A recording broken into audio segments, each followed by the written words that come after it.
La parole est à notre collègue Catherine Morin-Desailly pour le groupe de l'Union centriste.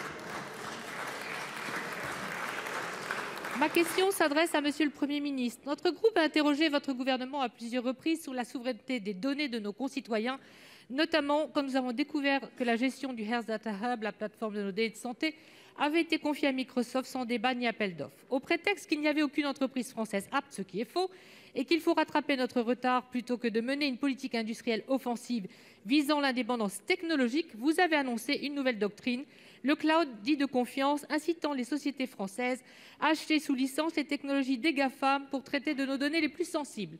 Le 2 juin, au lendemain de l'accord Microsoft-Orange-Capgemini, je vous interpellais déjà sur une stratégie qui nous paraît être un contresens. Je vous réinterroge aujourd'hui sur le récent accord Thales-Google, très préoccupant, car, mes chers collègues, ce n'est plus seulement la GAFAmisation de nos administrations qui est en cours, mais celle du complexe militaro-industriel français, donc de notre défense, de la sécurité de l'État et de ses organismes d'importance vitale. Je vous remercie de votre réponse. Pour vous répondre, la parole est au secrétaire d'État chargé de la transition numérique et des communications électroniques. Vous avez la parole. Merci, Monsieur le Président, Mesdames les sénatrices, Messieurs les sénateurs, Madame la sénatrice Morin-Desailly. Je veux répéter ici ce qui a été dit hier par le Président de la République de manière extrêmement claire, qui est que notre objectif, l'objectif de ce gouvernement, est de faire émerger des champions technologiques français. C'est pour cela que nous faisons cela depuis 4 ans. J'accueille d'ailleurs avec gratitude vos félicitations pour avoir été le seul pays européen à avoir progressé de 7 places dans le classement mondial de l'innovation, pour avoir été le seul pays européen à être placé de 3 licornes fin 2017 à 20 licornes en 2021, pour avoir été le seul pays européen à avoir multiplié par 4 les investissements dans son écosystème technologique. Alors ce que nous voulons faire dans la technologie en règle générale, et je crois, Madame la sénatrice, que c'est un des grands succès de ce quinquennat, le progrès vers l'indépendance technologique, nous voulons aussi le faire dans le cloud. Et j'aurai l'occasion d'ailleurs, avec le ministre de l'économie et des finances Bruno Le Maire, avec ma collègue Amélie de Montchalin, d'annoncer aux côtés des acteurs français que vous connaissez bien, OVH, Kelway, dans les jours qui viennent, une stratégie pour développer les champions français du cloud. Mais si on regarde le cloud dans sa réalité, Madame la sénatrice, est-ce qu'aujourd'hui, les acteurs français du cloud offrent exactement les mêmes possibilités que les acteurs américains? Non, c'est faux. Et d'ailleurs, ils font eux-mêmes un arbitrage sur les composants. Aucun acteur français du cloud n'utilise des VM français ni des microprocesseurs français.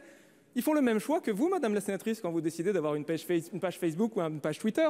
Je ne crois pas que vous ayez une page sur leurs concurrents américains. Et donc, notre volonté, elle est double. Elle est d'une part de faire en sorte que nous fassions émerger des champions et que pour les entreprises françaises qui doivent passer par des acteurs américains, elles doivent passer par une alliance entre des groupes français et des groupes américains. C'est, je pense, la politique la plus logique, en tout cas la seule qui a de l'avenir. Madame Morin-Desailly.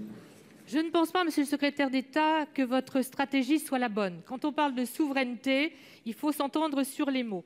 D'abord, il est faux techniquement de dire que le cloud de confiance, ça sera la garantie de la souveraineté. C'est en fait une opération de rhabillage et de réencapsulage, Google gardant la totale maîtrise. Nous n'aurons aucun accès au code source.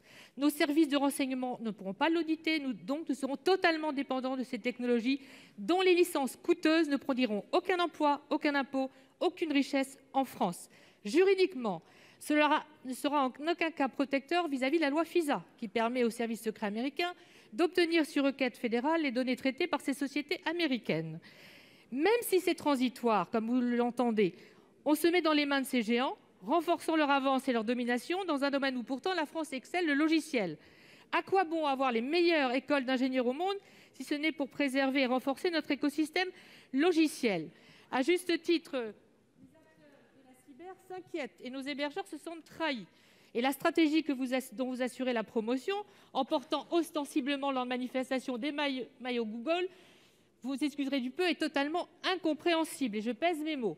En tout cas, elle est contradictoire pour nous avec la construction d'une grande nation d'innovation que vient d'annoncer Emmanuel Macron avec le plan France 2030.